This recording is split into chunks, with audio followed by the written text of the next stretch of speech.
ఈరోజే ఒక చరిత్ర, మూడు ముక్కలాట, మూడు రాజధానులు, రాష్ట్రాన్ని విధ్వంసం చేసి ఆనందం పొందారు. మొన్న కూడా నేను ఒక చట్టం తీసుకొచ్చే మునుపు కేంద్రం ఒక తీర్మానం పంపిస్తే ఇమ్మీడియట్గా చేస్తామని అడిగితే నేను మేఘాలపైన అసెంబ్లీ సమావేశం పెట్టి ఢిల్లీకి పంపించాం. అసెంబ్లీ సమావేశాలకు కూడా రాలేదు. అది ఒక రాజకీయ పార్టీ ఎట్లా ఊహిస్తారో మీరు నాకు అర్థం కాల. ఇంకా ఎవరైనా ఈ రాష్ట్రంలో వైఎస్ఆర్ కాంగ్రెస్ పార్టీ అని చెప్పుకోవాలంటే సిగ్గుపడాలి తప్ప అలాంటి పార్టీ వల్ల మనకు వచ్చే లాభం ఏమీ లేదని కూడా మరొకసారి విజ్ఞప్తి చేస్తున్నాను.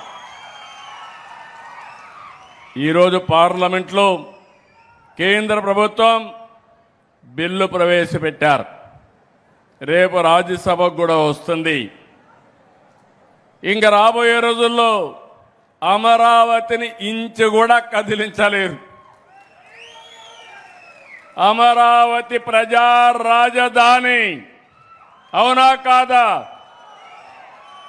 ఆంధ్రప్రదేశ్ రాష్ట్రానికి ఏకైక రాజధాని అదే అమరావతి. అమరావతి రాజధాని వాళ్ళు గట్టిగా చప్పట్లు కొట్టి మీ హర్షాన్ని, ఆమోదాన్ని తెలియజేయండి.